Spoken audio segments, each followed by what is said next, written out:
É isso aí, pessoal. Tô com meu filhão hoje aqui comigo. Ontem foi jogo do Brasil, Nós dois torcemos muito, né? Vimos o jogo aí que tava fraco, vai ter que melhorar, Brasilzão. E a gente resolveu hoje fazer uma live que a gente tava debatendo em casa lá. Alguns posicionamentos, algumas ideias. Meu filhão tem 13 para 14 anos, tá no 8º ano. Eu sou o pai dele, né? Tô com quase, tenho 47 anos. E aí falei, vamos fazer uma live para guardar desse momento, que no futuro a gente vai discutir pensamento. Eu tava falando para ele, é importante o debate, é importante ter visão. E eu tenho um perfil mais voltado para direita, mais conservador, respeito todos os pensamentos. E ele tem um perfil mais voltado para a esquerda. Eu falei, vamos bater um papo aí. O que você achou disso? Vamos falar aí. Eu acho muito bom, né, a gente ter esse momento, né, de debate, essa troca de ideias, né, pra a gente fazer, né, a gente também treina, né, a argumentação, que é algo muito essencial, né, para as nossas vidas, né, e quando a gente se depara, né, com dois pontos políticos, né,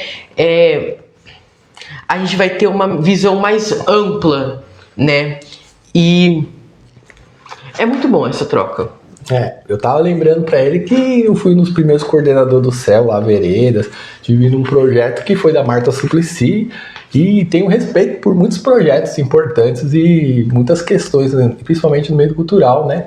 Mas hoje eu tenho uma visão um pouco mais voltada para a direita, e aí a gente tava no debate. O que a gente tava discutindo? O gasto do governo, né? O que você falou pra mim, o que o professor fala? Mais ou menos aí por cima, o que a galera fala? Como é que é? Que não há tantas evidências, né, não há evidências que a esquerda, né, pode ter diminuído, né, e causado os prejuízos à economia do nosso país. Aí eu pedi pra ele, filho, pesquisa aí na internet que a gente tem que ir com dados. Déficit do governo, põe aí pra gente. Tá bom. Aí eu vou dando umas ideias, né? Legal bater esse papo com o filhão, né? A gente tem um amor por ele, ele é muito estudioso. Tava doidinho aí estudando para o BMAP, que é a escola, que é uma prova municipal, né? Fez eu ir com ele lá no Tacadão, pegar os lanchinhos para aula. E eu que falei, não, vamos lá para casa. Ele, não, vou estudar. Então eu tenho o maior orgulho disso, acho muito legal. Eu falei, vamos gravar aí pra gente guardar isso pra eternidade e poder pensar, né, nas coisas. O que a gente tem de informação aí do governo? O que eu tava posicionando pra ele? Eu falei, a gente teve uma pandemia, é importante falar isso, que fechou tudo. Fecha a porta, fecha a porta, fecha a porta. E restaurante fechou, teve que mandar funcionário pra casa. E houve um projeto pra nesse período se dar um auxílio, que era um auxílio do governo, porque as pessoas tinham que se recuperar e tal. E agora a gente está tendo um segundo momento em que não tem pandemia, não tem nada assim, temos um reflexo de uma guerra que flui no petróleo, realmente abala um pouquinho o país, mas que, tipo, por ser um ano eleitoral, tá se gastando uns absurdos aí para se ganhar uma eleição ou se trazer benesse, né? Só nesse momento. Eu falei, por que só nesse momento? Por que não fez antes, né? Nos outros anos? Aí, quer dizer, nosso debate também é assim. Quer dizer, você ganhou o gás, mas aí você comprava o brócolis por R$4, agora ele tá 15, 10. Como que funciona isso? Põe seu pensamento aí. O que você achou? De acordo com estatísticas do Tesouro Transparente, gov.com e portal TCU, a gente pode concluir seguintes informações. Rombo fiscal de 2018 a 2026, né, que a gente pegou período de duas, né, presidências no Brasil. Em 2018, a gente teve um déficit de 120 bilhões de reais. Em 2019, foi de 88 bilhões. Em 2020, que teve, né, a época da pandemia, né, teve muitas despesas, a gente teve um déficit de 700 bilhões de reais. Em 2021, a gente teve 64 bilhões e em 2022 a gente teve 126 bilhões. Agora, trocando, né, de presidência, a gente tem em 2023 249 bilhões.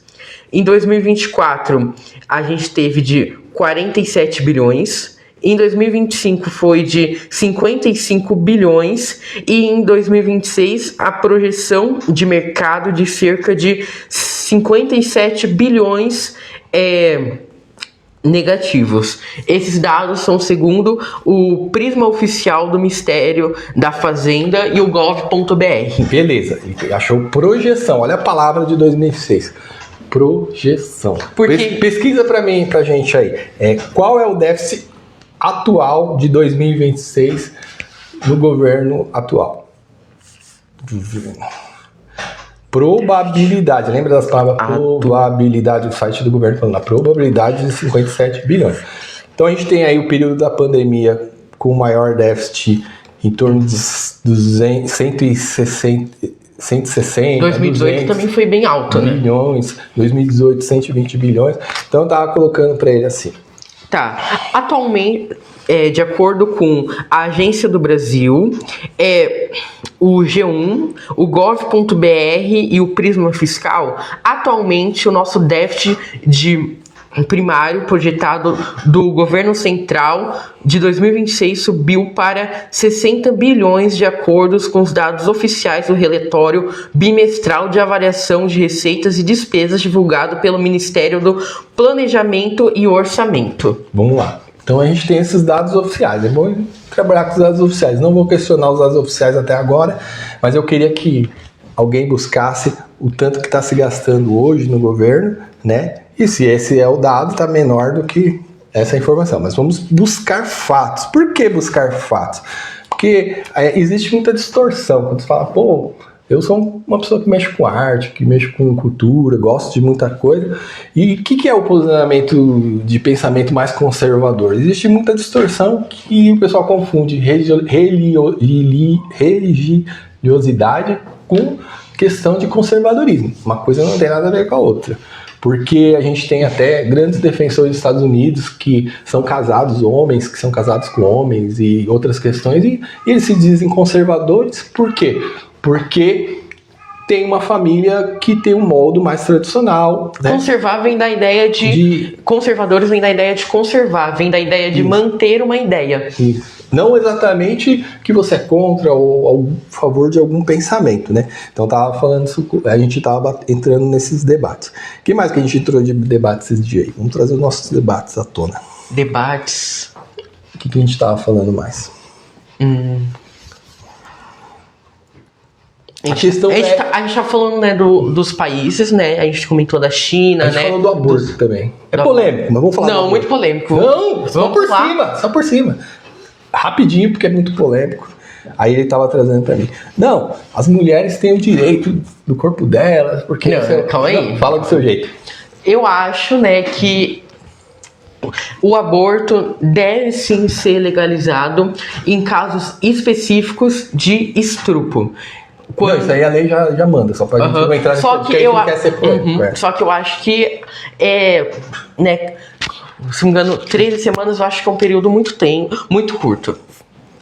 18 semanas, a legislação era 18 semanas. Aí a legislação falava, bom, eu trouxe pra ele uma matéria que foram na Paulista lá no negócio, falou, você acha que... Aí falou, o que você acha da questão de ter um aborto depois de 18 semanas? A pessoa, mas a criança não tem um cérebro, não sei o que, na verdade, ele é do tamanho de uma laranjinha, assim, já formou todos os órgãos do cérebro, é um ser ali, né? Aí eu tava falando a visão. Vamos pôr isso que a gente é pai e filho, não vai ficar brigando com isso. Na visão, o que se defendia a lei? Que se defendia na época que se aprovou a qualquer momento ter o aborto? Que realmente ele é necessário no caso de violência, tudo, só que passou de 18 semanas... A posição que existia nessa polêmica é que tipo se não podia mais ter interrompimento e aí tivesse um projeto de governo que fosse colocado para adoção, a mãe realmente tivesse toda a assistência, e eu sou super a favor de, nesses casos, ter toda a assistência mesmo do governo para poder estar amparado financeiramente, porque é um número tão pequeno que eu acho que o governo tem que intervir de uma forma de realmente adotar medidas para que, tipo, essa criança não seja assassinada, porque se dá uma injeção e acaba com a vida e ela está com 18 semanas, né? Essa é a discussão que estava vendo na época. E possa ser colocada doação e, sei lá, ter recursos para criar essa criança. E aí ele falou, não, mas a mulher tem o direito do corpo dela. Mas só lembrando que atualmente a gente ainda não tem pesquisas tão, né, precisas que determinam, né, se a partir de tal tempo a criança vai ou não sofredora. A gente tem como que é o nome? Não, já tem pesquisa, mas vamos para outro lance. A gente tá falando com um rapaz de 13 anos, meu filhão, 14, tá falando com o pai dele que gosta de pesquisar essas coisas, mas essa é a polêmica. Então ele tem a posição dele, não, pai, as mulheres têm direito. Eu falei, não, filho, é porque a criança já formou e tal. Então deixa quieto esse assunto que é bem polêmico. Vamos pular para a próxima. Erika Hilton, vamos pegar esse lado. Ele acha que a Erika Hilton é a defensora das mulheres. Acabou com a escala 6x1. Ó, 6x1, vamos lá. Fez projetos de leis, né, que beneficiou inúmeras mulheres, né. Eu não tenho direito de fala, né, mas eu convivo com muitas mulheres, né, na minha vida, e elas afirmam que a Erika Hilton fez um ótimo trabalho. Ela impôs, né, ótimos projetos de lei e ela tá aqui para defender as mulheres. É isso. Eu tava colocando pro meu filhão tomar muito cuidado com as informações, porque aí ele vem cada 15 dias, ele vem a hora que quiser também, ele sabe disso, ele tem a chave, ele vê o pai dele quando ele quiser. Mas eu sou separado da mãe dele, tem essas coisas. Aí o que acontece? Tava falando para ele, filho, pesquisa melhor as coisas, vai mais a fundo, porque é normal, 13 anos, a gente tá na escola, vai ter os conversas. Ele falou, ó, minha escola, metade é meio bolsonarista, metade é meio pedista. Ele falou, né? É então, bem polarizado. Então foi lá. Então eu tava falando pra ele, filho, ela tava colocando a escala 4x2, na verdade. Quer dizer, países evoluídos, como a Europa, que tem mais de 2.000 anos, o próprio Estados Unidos é um país desenvolvido com a mesma época que a gente, né?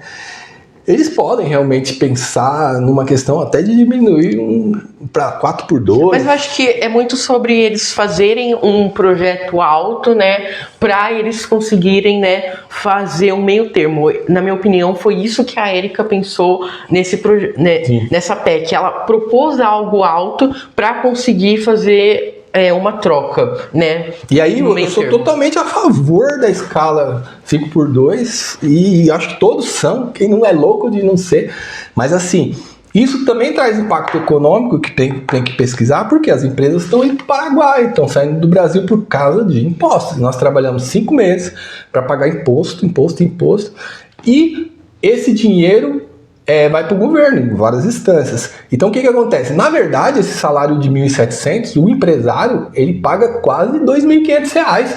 Ele não paga 1.700, é porque tudo isso aí vai para o governo, vai para os impostos. O salário lá no Paraguai é 2.200 ou 2.000, acho que na Argentina é 3. Então assim, por quê? Eles têm taxas menores. Então o que acontece? É justo, com certeza. Agora, essa história que a Erika Hilton trouxe essa demanda, eu vou te falar uma coisa que aconteceu. Veio um amigo meu, não vou falar o nome dele não, e falou, André, o Free Flow agora cobra só de você encostar na Dutra. Aí eu acreditei, inclusive eu caí nesse golpe. Aí eu fui lá e falei, deixa eu ver se eu não tenho multa, né? Que se eu encostei na Dutra, eu encostei, né? Eu passo bastante. Então. Aí eu falei, putz, tem aqui um valor. Eu paguei uma merrequinha lá, 20 e poucos reais. Era um golpe. Na verdade, ele só cobra se você passar para Expresso. Então, se coloca algumas coisas dentro da escola, amigo professor, que não existe. E que, tipo, vira um pensamento ali de discussão que é complicado, porque um monte de gente caiu nesse golpe no começo e na verdade, ele tem as pistas que foram reformadas. Se você pegar uma Expressa, você usa. Se você não pegar, você não usa. Você usa... faça normal, então existe muita distorção. E quanto a Erika Hilton, ele que deve pesquisar, não vou entrar em polêmica, é meio que muito complicado como pai e filho, né, conversar sobre essas coisas, mas tá certo, tem que ter escala 5x2 e já tá provado. E agora a gente chegou na polêmica maior, não é para ficar comprido isso aí. Menor idade, a partir de 16 anos, haver o mesmo tratamento que há para 18 anos. Aí o negócio fica feio. Por quê? Porque é muito polêmico isso. E tem várias visões. Vamos falar de visões, porque o ECA tem defesa, tem situações internacionais, mas vamos pôr na prática. Eu tive até uma moto furtada aqui, né? Fui lá 1h pouco da manhã na delegacia. Os menores não foram presos, só o maior, né? Os menores têm outro processo. Só que tem uma tal de audiência de custódia, e aí eles, tipo, vão lá e aí argumenta, aí aquele rapaz que tava com a moto furtada pode sair na mesma noite. Aí, aquele que é menor não tá pagando o débito. E crime mesmo, facção, essas coisas, bota o menor para roubar. Por quê? O menor não vai preso. O menor vai entrar num processo dentro de uma instituição, tem todas as questões legais. E aí você tem essa defesa, aí eu tava explicando com ele com radicalismo. Vamos colocar que é um país. Tem um país, pesquisei na internet que eu queria ver o país. Não, vou falar desse país. Tem um país que se a pessoa rouba, ela corta a mão direita. Se rouba de novo, corta o pé. Eu já ouvi um podcast sobre que país que é? É um absurdo isso. Totalmente contra. Qual? Só que isso quer dizer o preço qual é o preço do crime? Se você vai pra delegacia, passa uma boa audiência, é solto. Se você não vai preso porque você tem 17 anos, qual é o preço do crime? Mas aí a gente tem toda uma questão, né, de visões. Aí eu tô passando um tipo de visão. É o Irã, é o país do Irã. É o Irã, tá. Então me fala aí qual a sua visão para esse pessoal de 16 a 17 não ser preso. Põe aí. Eu vou agora entrar numa parte mais, né, científica, né, e eu vou, né, falar uma coisa que pode impactar muito, né, que é uma parte, né, do nosso cérebro, né, que fica mais ou menos aqui, né, que é chamado de córtex pré-frontal. É a região do cérebro localizada bem na frente da nossa cabeça, logo atrás da nossa testa. Ela funciona como uma central de controle no nosso corpo humano, comandando as nossas decisões mais complexas e nossos comportamentos sociais. A formação do córtex pré-frontal. Desenvolvimento tardio. Ele é a única parte do cérebro a ficar totalmente pronta por voltas dos 25 anos de idade. Na fase da juventude, essas áreas ainda estão criando conexões. Por isso, adolescentes costumam ser mais impulsivos e ter mais dificuldades para medir riscos. Agora eu vou falar das principais funções dele.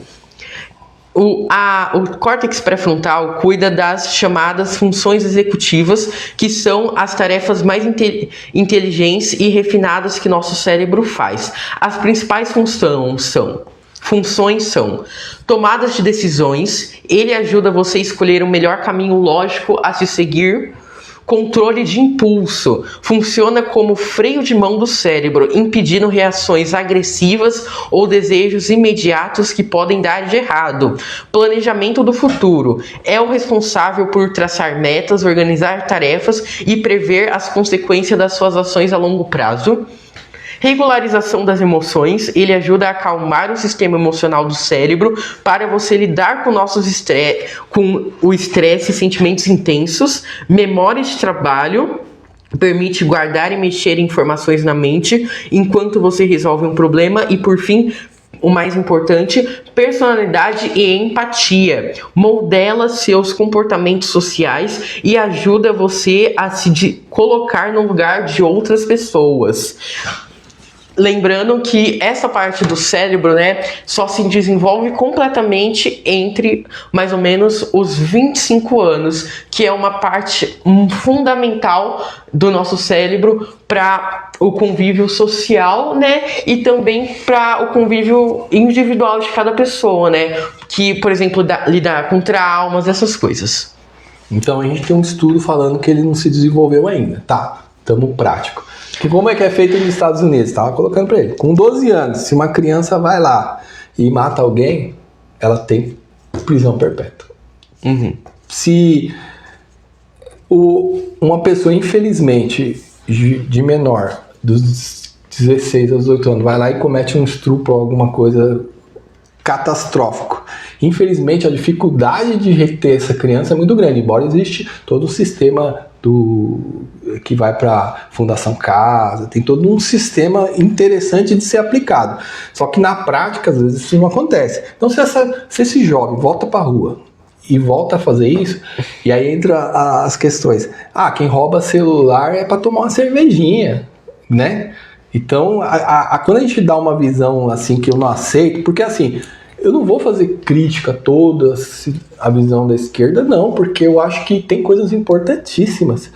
Mas o que eu não gosto é de hipocrisia. Por exemplo, se você prega algo que as pessoas são iguais, que todo mundo tem os mesmos direitos, você tem que viver isso. Se você prega o comunismo, que é tudo igual para todo mundo, por que alguns têm muitos dentro de um sistema de um governo de esquerda e outros têm poucos dentro do mesmo sistema?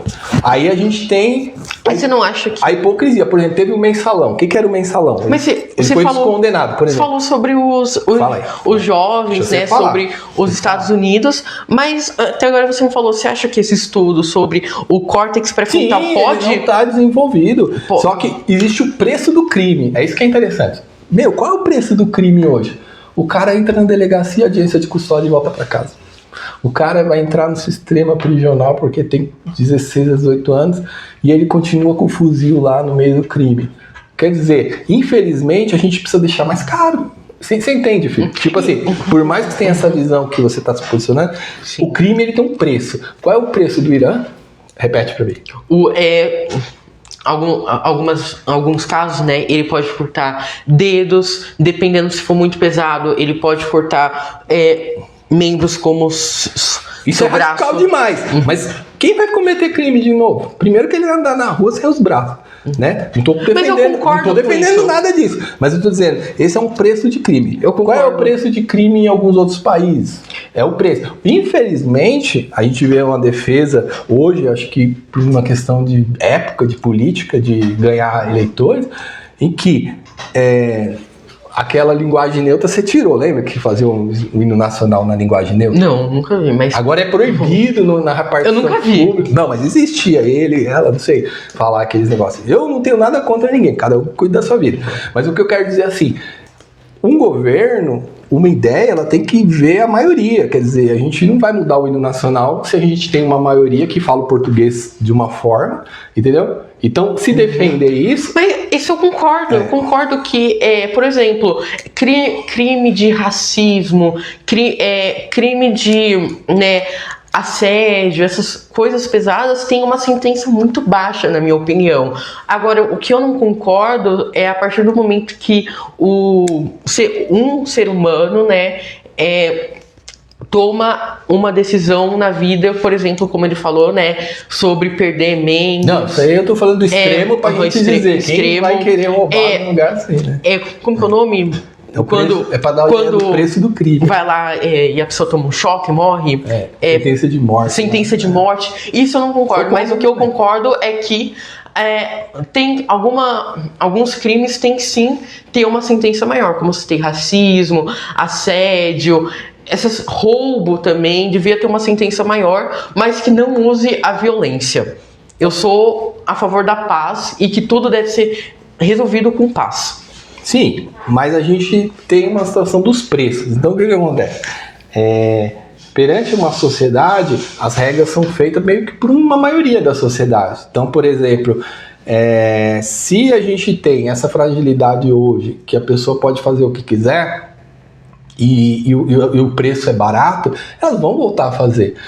Quer ver uma coisa interessante? A gente estava falando também daquele auxílio de preço. Por exemplo, eu sou totalmente a favor que esse auxílio ele vá para a família realmente, porque quer dizer, a família não tem muito a ver com a situação do preço, mas eu sou a favor que o preço trabalhe.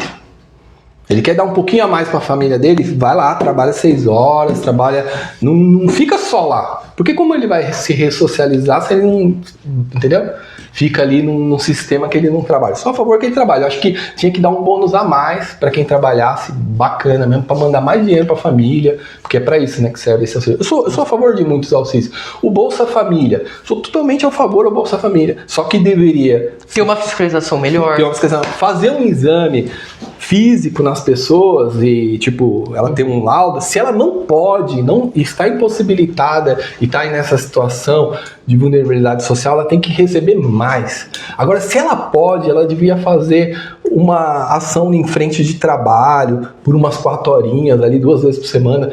Quanta praça suja, sabe? Quantos lugares, quer dizer, a pessoa... Sobre isso eu tenho algumas coisas para falar. A primeira coisa é que, como, né, o Bolsa Família, né, ele já ajudou muitas pessoas. Eu conheço, né, um famoso que eu sou muito fã, né, economista, Gil do Vigor, né, não sei se vocês conhecem, né, ele tem mestrado, né, ele é uma pessoa extremamente inteligente e ele fala que a infância dele, né, ele passou com, né, o benefício do Bolsa Família, né, que eles passavam muita dificuldade e hoje a gente vê como que ele tá lá fora do país, né, e ele virou uma pessoa brilhante graças a esse investimento. Mas também pode ter pessoas, né, que é o que acontece na realidade do Brasil, né, que, por exemplo, não estão em situação de vulnerabilidade e pegam Bolsa Família. E outra coisa que eu queria comentar, né, que eu tinha falado, né, que atualmente, né, o salário mínimo tá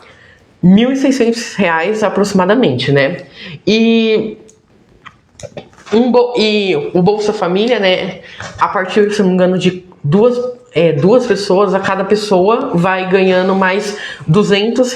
Então uma família de... Cada filho. A cada filho vai estar ganhando R$ 200. Então uma família de 4 pessoas vai estar ganhando aproximadamente R$ 1.000. Anota aí.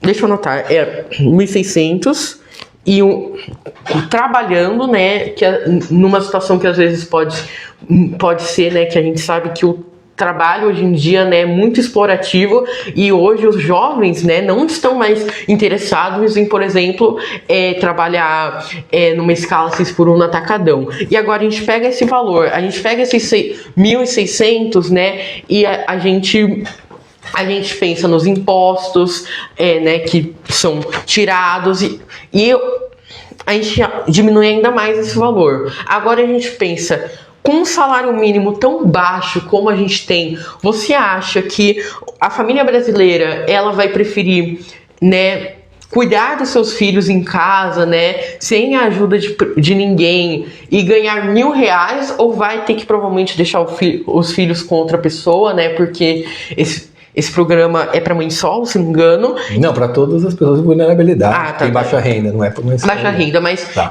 provavelmente deixar os filhos com outra pessoa, né? Pensando no caso de mãe solo. Vocês acham que realmente vale a pena ganhar um salário mínimo enquanto você pode estar ganhando R$ 1.000 cuidando do seu filho em casa? Então eu acho que o salário mínimo que devia ganhar um aumento, né? E as qualidades de emprego também deviam ser melhor, porque hoje, como já falei, os jovens não se interessam mais em trabalhar num lugar explorativo, num supermercado, né, numa escala 6x1. Aí o que acontece, filho? É muito bom ver sua visão. Você tá com 13 anos, com 14, tá estudando, tá muito legal. É muito bacana. E assim, tem cidade do Nordeste que chega a 50% de pessoas da cidade que vivem do Bolsa Família. Será que todas essas pessoas estão em vulnerabilidade social? Será que isso aí não está impedindo que ela vá trabalhar? No passado a gente tinha um estímulo. Se a pessoa fosse trabalhar, ela recebia mais por trabalhar. Ó, pesquisa isso aí depois, não precisa ser agora não. Ela recebia um benefício a mais por trabalhar e tá saindo do Bolsa Família. Então a gente criou um sistema em que as pessoas não vão sair desse sistema, porque ele tá cômodo. Então teria que realmente dar um estímulo lá para a pessoa ganhar mais se estiver trabalhando lá, porque já vai numa previsão de tempo sair do Bolsa Família. Enquanto esse sistema ele existe para sustentar metade de uma cidade que teria que estar fazendo outras atividades, é um caso complicado. Você concorda comigo, né? É complexo. É complexo isso aí. E aí você fica com um projeto que é infinito. E aí existe uma questão, como que é a sua visão? Eu acredito que manter as pessoas mais ignorantes e com menos conhecimento é um dos viés para se manter o poder. A gente teve a eleição do Peru agora. Olha o que acontecia no Peru. Eu estudei bastante isso aí. No Peru nós tivemos uma virada da direita com a esquerda, agora a gente está com quase toda a América Latina na direita. Por que será que a sociedade está tendo essa visão? Agora a gente vai ter a Colômbia, que está na frente, e vai ficar a Guiana Francesa e alguns países. Por que as pessoas estão tendo essa visão? Por quê? Viver de benefício e não poder prosperar, e não poder alimentar isso, viver numa forma em que você fala, eu ganho o Bolsa Família porque eu estou no Nordeste, aí você não tem um saneamento básico, tá no esgoto aberto, você tá morando numa casa de palafita e você tá com orgulho porque você recebe o gás, quer dizer, você recebeu o gás e agora o brócolis custa o dobro, as comidas custam o dobro, será que não é um preço muito alto? Então, as empresas estão saindo daqui pro Paraguai, existe essa situação, e é real, as empresas estão abrindo falência, a gente pesquisa aí, quantas empresas abriram falência? Nessa época e na outra, vamos lá. Eu gosto disso, de pesquisar, vamos atrás. Só comentando aqui, o Brasil, ele tem, vou até trocar aqui,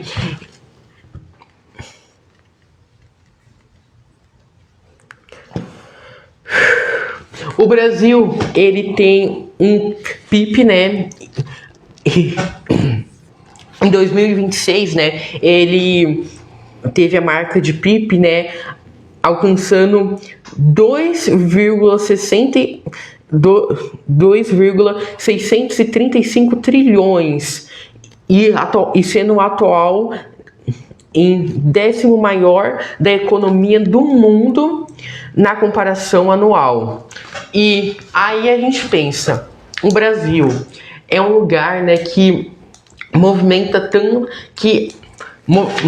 tanta economia, né, que os outros países dependem, né, da agricultura dele, e ele é um país pobre, né, e eu acho isso muito bizarro, porque não acaba chegando para a própria população esse valor. Você não concorda, pai? Eu quero que você pesquise sobre isso. Vê as cargas tributárias dos países no mundo. Joga aí, por favor.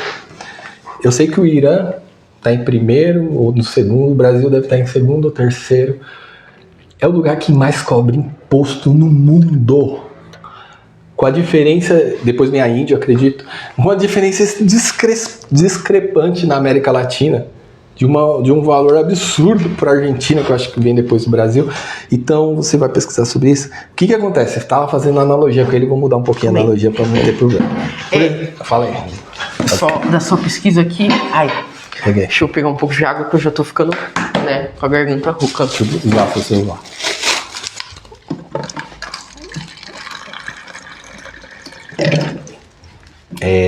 Mais países que mais cobram impostos. É desse jeito, tá? Tá. Mas carga tributária? É um cálculo. Mais cobra impostos. Vamos pegar a relação, cara. Vai vir isso aqui, velho. Eu não quero...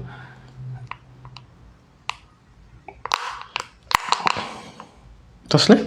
Não, peraí, não é bem essa pergunta, não. Tá. É isso mesmo.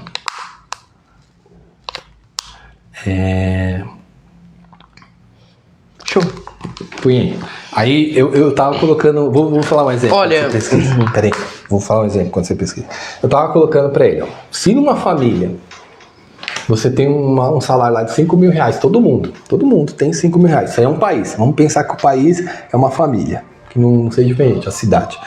Você ganha 5 mil reais e aí você tem que fazer a escola do seu filho, com a sua esposa, todo mundo trabalhando lá. Tem que fazer tudo.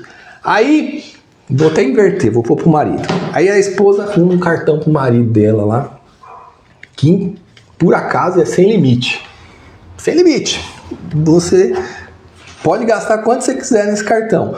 Depois você paga. Então, quando a gente pensa no Brasil, numa cidade, no estado, é como se fosse a pessoa ter esse cartão. Então, quer dizer, se entra para você 6,5 trilhões de PIB, no geral, quer dizer, você não pode gastar mais que isso. E aí que entra a polêmica. Por que será que a América Latina toda está endireitando?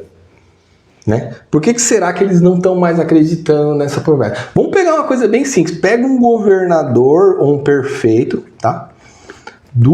Da esquerda, que tem um ótimo exemplo tributário em que ele recebe o seu dinheiro e gasta dentro da situação e faz a distribuição. O que acontece com o governo de esquerda, com a minha visão? Ele estoura o orçamento. Por quê? Não é para privatizar nada, então o Correio deu lucro no Bolsonaro e agora está mais de 8 bilhões de prejuízo no Lula. Vamos dar um exemplo. Por que isso acaba acontecendo? Outras estatais, aí por exemplo, Petrobras estava dando prejuízo uma época, tem essas questões. Por que o governo de esquerda consegue segurar esse recurso? Porque se você na sua família ganha 5 mil, você não pode gastar 15. E quando você dá um cheque em branco para um chefe de governo de esquerda, ele gasta sem pensar no amanhã. E quem pegar esse Brasil em 2027, o país vai estar acabado. E aí, nesse momento, está distribuindo bolsa disso, bolsa daquilo. Blá, blá. O que vai vir depois? Quem ganha 5 não pode ter um cartão de 20. Você concorda comigo, uma família? Vamos por parte. Mas você está falando sobre um rombo fiscal, certo? Sim. Mas voltando para o que você disse, pai, né? Atualmente, né, em 2026, a gente está tendo um valor de 60 bilhões. Isso é uma projeção, 60. Pega o valor real. Ah, tá. Você está falando de projeção. Não. Projeção é o que o governo projeta que vai acontecer. Não, o déficit primário projetado do governo central para 2026 subiu para 60 bilhões, de acordo com os dados oficiais do relatório bimestral de avaliação de receitas e despesas divulgados pelo Ministério do Planejamento e do Orçamento. Vamos pesquisar isso a fundo, a gente copia. No acumulado das contas públicas realizado, o Tesouro Nacional aponta que o governo registrou um déficit acumulado de 17 bilhões no primeiro trimestre do ano. Se a gente for, isso de acordo, né, com órgãos, né, oficiais, né, como Gov.com, Agência Brasil.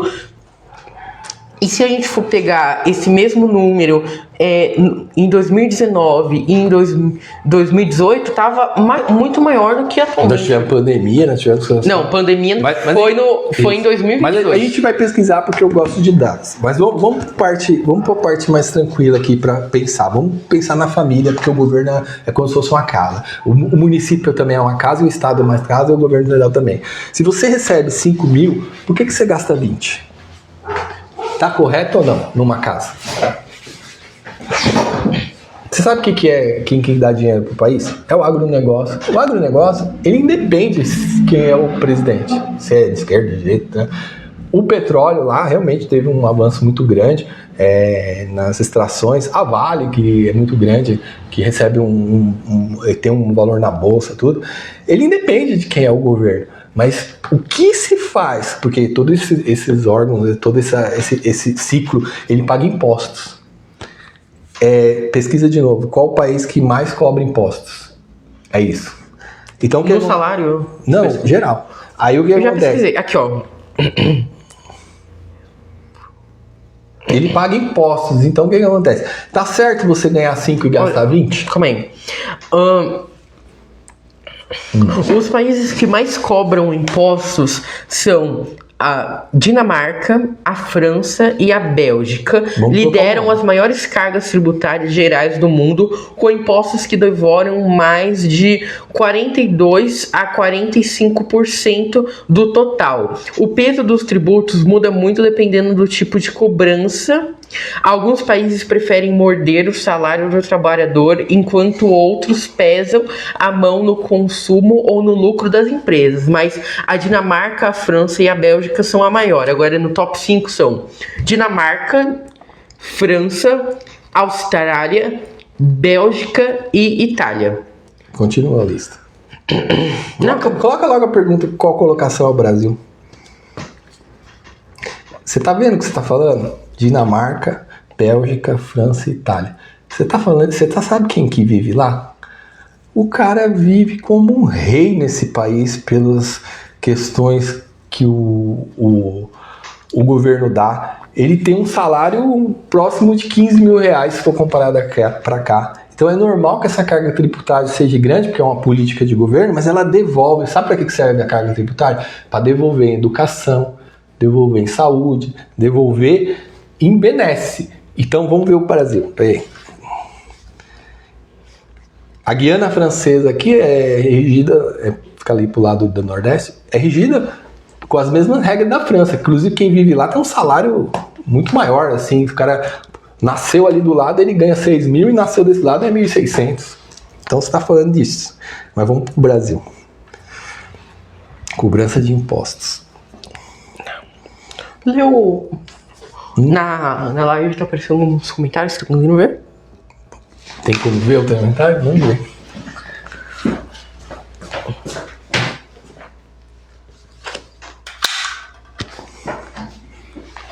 Vamos ver os comentários. A gente tem aqui o André, paz racial.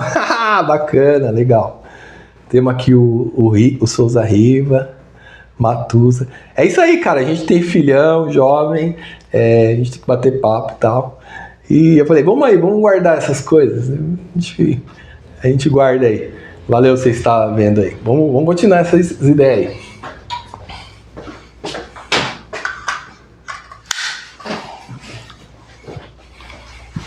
Vamos lá. Manda bala aí.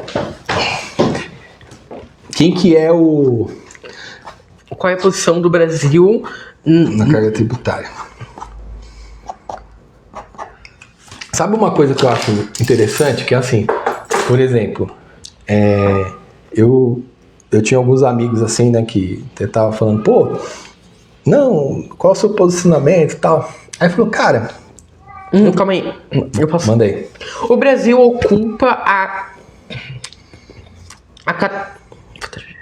14ª posição mundial no ranking das maiores cargas tributárias gerais, registrando uma arrecadação equivalente a 32% do seu produto interno bruto, o PIB. Esse número representa o maior patamar histórico já metido no país. Ele deixa a tributação brasileira encostada na média dos países desenvolvidos da OCDE, que gira em torno de 34%. Isso de acordo com o G1 oficial. Destaques do Brasil em rankings oficiais. É o primeiro lugar na América Latina. O Brasil lidera isolado com a maior carga tributária da América Latina. Fica bem à frente dos seus vizinhos como Argentina e Uruguai e muito acima da região, que é apenas 21% do PIB. Último lugar em retorno social. É isso. No índice de retornos bem-estar da sociedade IRBS, criado pelo IBPT, o Brasil amarga a posição de número 30 pelo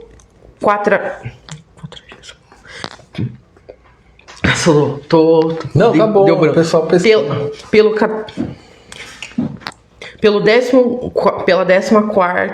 14º ano consecutivo. O estudo avalia as 30 nações com maior carga tributária e aponta o Brasil como o país que pior transforma o dinheiro dos impostos em qualidade de vida para o cidadão.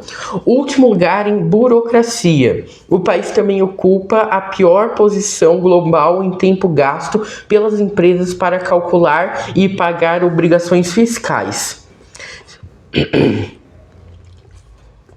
Ó, vê a diferença da Argentina pro Brasil, vamos nesse foco. Ele é na América Latina, ele é o primeiro. Então o que acontece? Essa é a matemática. Por exemplo, se você arrecada, você tem que trazer benefício social. Então se você gasta mal, se você... Ó, o que aconteceu pro governo na última campanha? Ele se aliou a 10 partidos, tá? Só pra você entender qual que é a crítica que eu falo. Quando ele se alia a 10 partidos, ele distribui ministérios, ó. A gente tem um termo chamado porteira fechada. Porteira fechada seria, eu te dou para você pôr a sua equipe, você monta todo o ministério, e isso custa dinheiro. E esse dinheiro não é um dinheiro do governo, é o dinheiro do povo. E aí entra o problema, quando você cria impostos, cria taxas, quando você administra a economia de um país, você não está lidando com o dinheiro do governo. Eu acho hipocrisia, por exemplo, o BNDES financiou o metrô, não sei o que, esse dinheiro não é do presidente, esse dinheiro é do povo. E o dinheiro do BNDES é para isso, é para financiar a obra, estrutura. Quando que o país acabou? Quando acabou com as ferrovias. Teve uma época que destruíram o sistema de ferrovia. Quem que está no governo há mais de 20 anos? Que isso é uma questão federal. Quem que está no governo há mais de 20 anos? O PT? O PT. E aí, quer dizer, quais foram os projetos de combate ao crime? Conta pra mim. Que ele foi feito nesses 20 anos. Eu vou pesquisar, calma aí. Agora...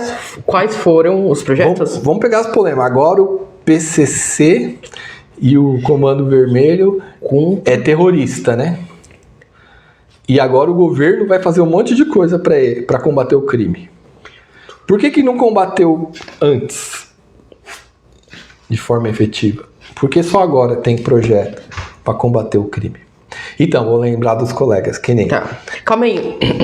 De acordo com G1 oficial e o gov.br,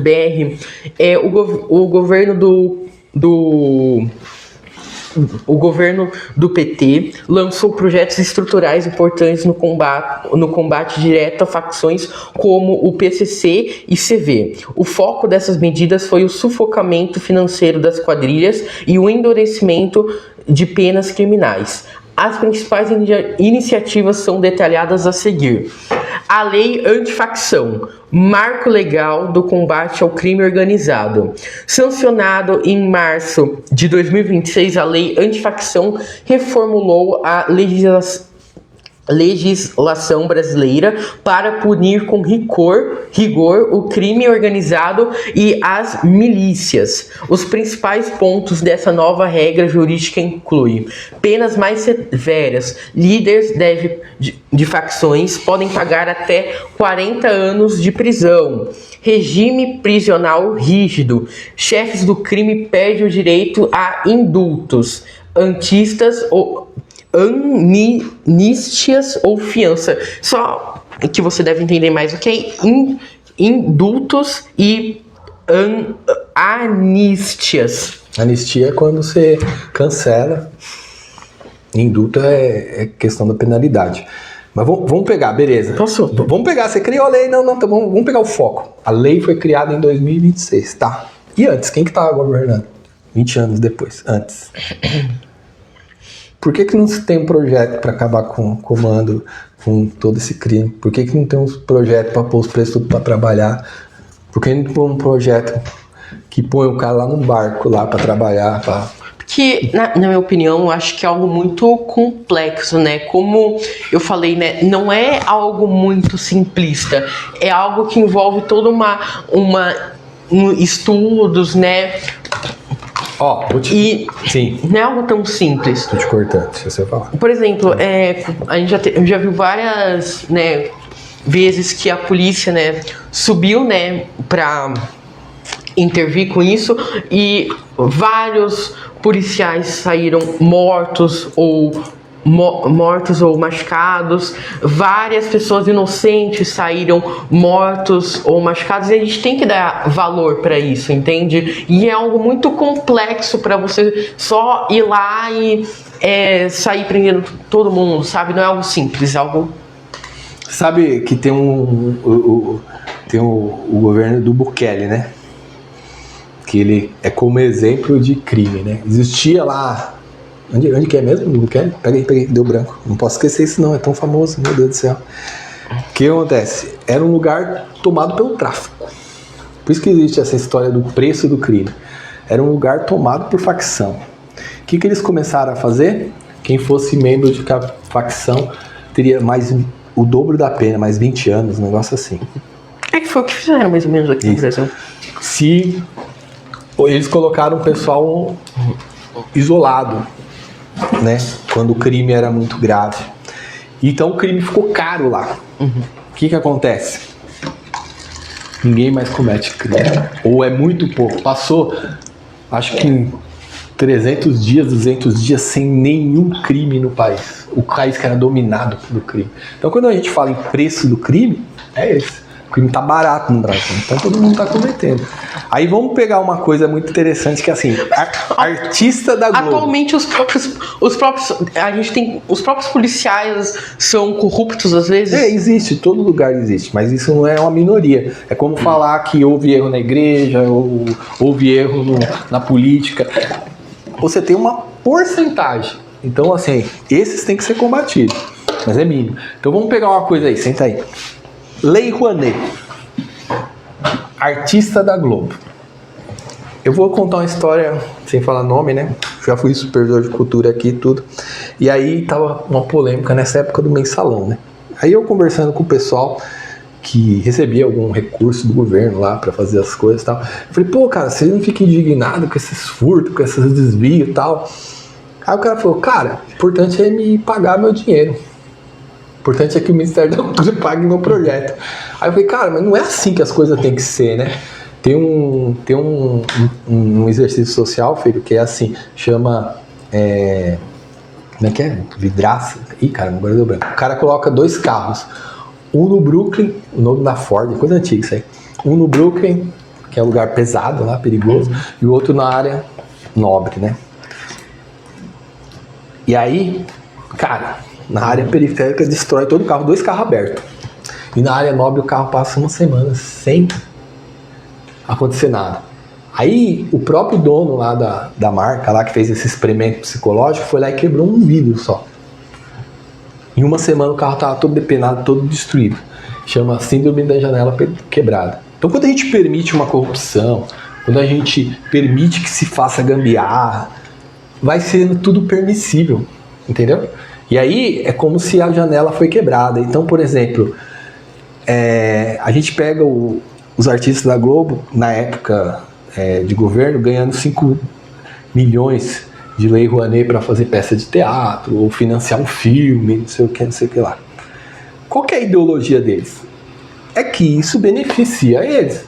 Quando houve a mudança de governo, começou a se discutir abaixar isso para 500 milhões, para pegar uma iniciativa mais popular para se fazer as atividades e se distribuir pessoas comuns, não famosas.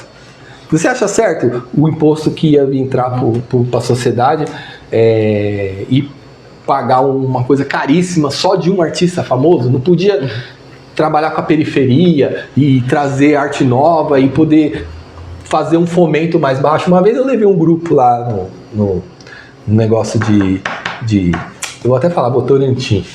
Eu levei, aí eu questionei eles. Eu falei, não, a gente tá aqui e tal, é um fomento, né, que ia distribuir o recurso lá na Nitroquímica, acho que pra lá, pro lado de São Miguel. Aí eu falei só pra ele, me mostra pra mim quem foi beneficiado ano passado por esse fomento. Ele me mostrou a lista, era artista da Globo, era não sei quantos milhões. Me mostra alguém de comunidade aí que tem um projeto periférico, alguma coisa assim. Não tem. Aí eu falei, eu não quero ser hipócrita com vocês me desculpam. Mas se vocês não vão dar fomento para a nossa classe, que é aqui da periferia, que tem projeto social, o que a gente está fazendo aqui? Eles têm que cumprir as exigências sociais. Mas onde eles investem? Os artistas famosos. Por que o pessoal artista vai tanto defendendo e tal? Porque, cara, se secar essa grana, é muito complicado, entendeu? Se eu te pago uma grana pra você fazer filme, teatro e tal, eu sou totalmente a favor, não tô contra não. Só que eu sou a favor que seja mais distribuído assim de forma mais geral pra sociedade. Porque aí você vai defender. Você entende por que artista defende tanto o outro lado? Porque ele recebe muita grana pra fazer as peças, os shows. Vamos colocar shows famosos. Você entende que isso existe? Ou não? Isso é uma hipocrisia do seu pai. Fala pra mim. Sobre o dinheiro que o governo investe em leis, que ajuda artistas famosos, esses que... Isso existe ou não? Pesquisa aí. Última parte, já tô ficando cansado. Pesquisa só sobre os artistas aí. Quem recebe fomento hoje? Da Lei Rouanet. O ranking, pega um ranking. Fomento. Lei Rouanet é assim, o cara ia pagar imposto pro governo, aí eu vou lá, pego o meu projeto e ele transfere pro meu projeto em vez de passar pro governo.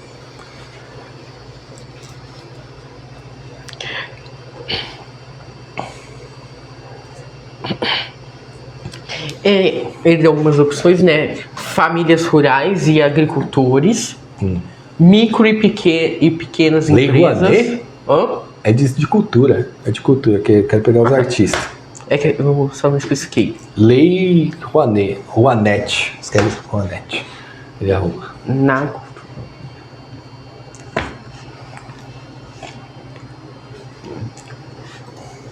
Tá.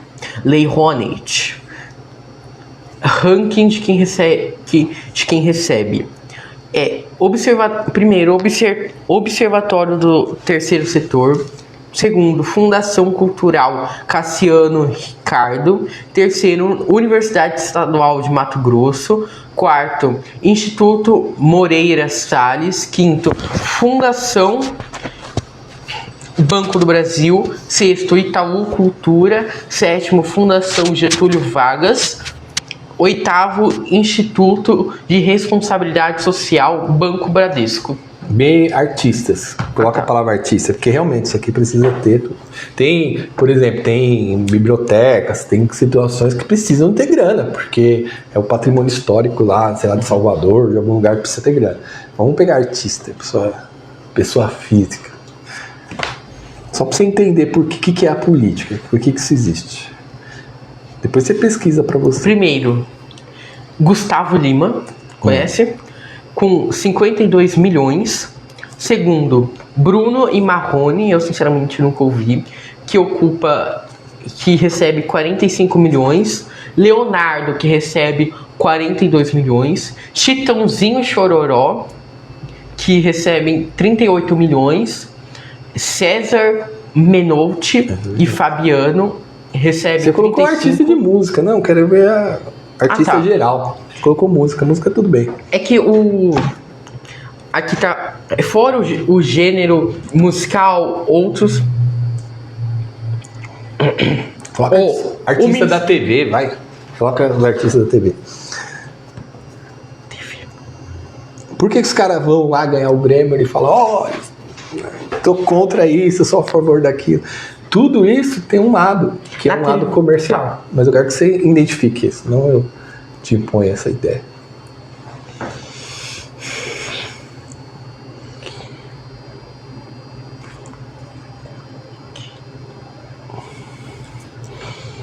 Não tô falando que não tinha que existir. Tem que existir essa briga. Inclusive, eu defendo essa ideia, por exemplo. Calma aí. O Luciano Huck lidera o ranking de quem está na TV hoje com o maior faturamento do Brasil. Não, tô falando de Lei Rouanet. Isso aí deve ser da TV dele. Não, quero que a lei pague pra ele. Transfira o chat é meio... Luciano Huck é famoso na TV. Deve ser, né? Será que é o programa dele? Não sei. Vou pegar a fonte certinha.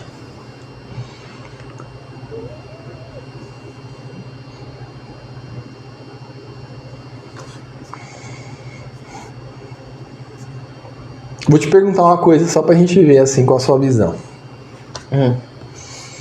Dos governadores do Brasil, em termos de criar projetos, de fazer as coisas mudarem, qual nome vem na sua cabeça quando fala o cara conseguiu fazer muita coisa, muita obra, muitas situações dos governadores do Brasil? Do Brasil, governadores? Na minha percepção, os governadores do Sul, né, tanto que o Sul estava querendo se separar do Brasil, né, esses últimos dias, né, mas na minha opinião não tem muita lógica no sentido econômico, né. Sempre existiu. Não, só que tava vindo com mais força, né, eles querendo se separar, né. O Sul, né, é um lugar muito bom. Pro lado de... Os governadores pro lado de São Paulo, né? Mas falando atual ou historicamente? Não, atual. Quem que você lembra? Um cara que faz obra, que resolve, que acontece. Que você lembra? Os do Sul, né, atualmente, os governadores do Nordeste, né, eu acho que eles são bons governadores, né, mas, assim, entre o ruim e o pior, né, eu acho que eles são os menos piores, né? São o do Sul, o do Nordeste, né? O Norte, né? Que tem alguns estados do Norte, né? Tem bastante investimento, né? Que eu ouço falar, né? Mas tudo é que eu ouço, né? Porque eu moro em São Paulo e atualmente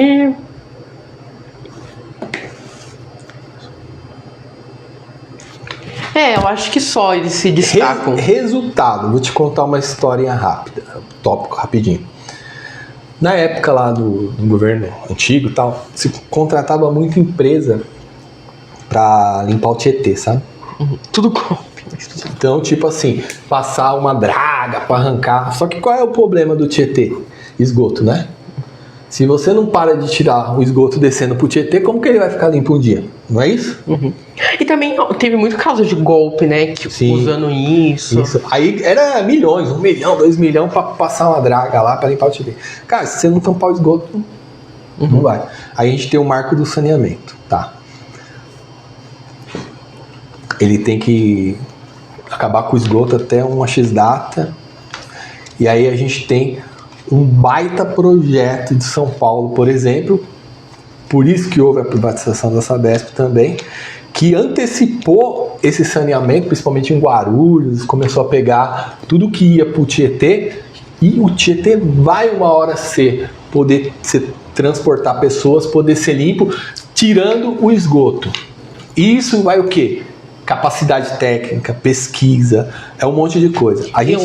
Não, vou te contar alguns tópicos. Não concordo. Não, tudo bem, você não concorda, tá tudo bem. Mas vamos para uns tópicos. A gente tinha um cara no governo Dilma que era uma máquina para ajudar a parte de infraestrutura. Sabe o nome desse cara? Chamava Tarcísio. Vou te colocar assim. Por quê? O cara passou lá no ITA para estudar. O cara é fera mesmo. Você é inteligente, você gosta de um cara inteligente, né? O cara trouxe projetos maravilhosos ainda na época da Dilma. Quando ele vem ser ministro do Bolsonaro, ele traz tudo aquilo que estava parado lá da transição lá do Nordeste, do São Francisco para abastecer, ele consegue resolver um monte de coisa, trazer recurso para São Paulo, trazer uma estrutura enorme.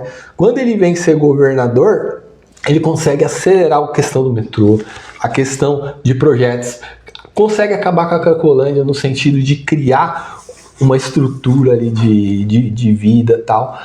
A gente tem hoje uma aprovação absurda aí de quase 50% do trabalho dele nas pesquisas mesmo, assim. Ninguém consegue falar que esse cara é ruim, por mais que não é minha posição, tá? Por quê? O cara transforma, sabe? Esses projetos de habitação, Santos teve lá um desbarrancamento quando ele era ministro, né?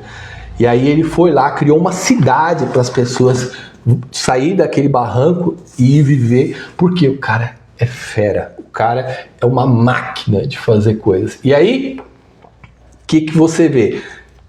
Funciona. Por que funciona? Me dá um governador da esquerda que é um exemplo de... Vou colocar até um cara polêmico aí, o Zema mesmo, é um cara que pegou quebrado na pandemia. O cara tinha as lojas Zema, ele era um empresário.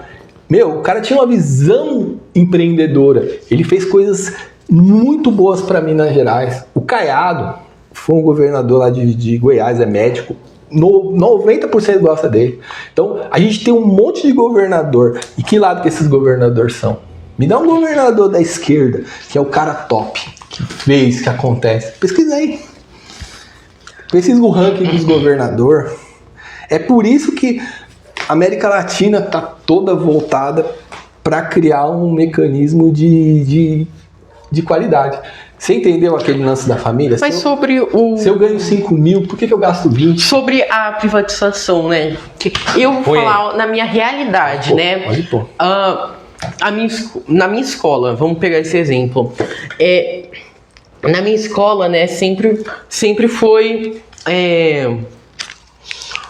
uma rede, né? E depois da privatização, né, a gente passou 2 anos, né, com poucos funcionários, né, tinha 2 funcionários na escola, né, a gente passou por condições bastante precárias na condição da limpeza, da higiene, né, a privatização, né, também na comida, né, que a comida da escola também piorou nisso.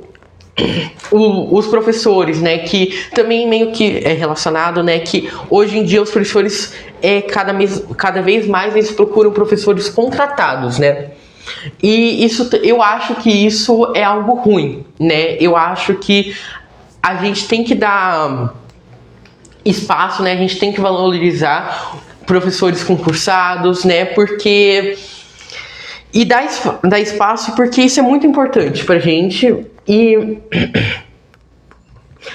querendo ou não, são mais direitos, né, para os nossos educadores hoje no Brasil. Nossa, eu tô meio... 13 anos. O cara é inteligente, hein? O cara fala bem. Ó, tá tudo certo, filho. Tem que ter as reivindicações, tem que ter os posicionamentos, tem que ter a luta, porque o que vai trazer diferença na vida das pessoas é essa batalha, é essa luta. Mas a gente tem que convir que quando você tem mais efetividade, no caso administrativo, técnico, mesmo tendo essas cobranças, precisa ter, que se não tivesse, se tivesse só um lado só, não dá certo. Por isso que eu sou a favor de ter os 2 lados. Mas eu analisando, eu acredito que foi importante para a história do Brasil, essas revoluções sociais, foi importante.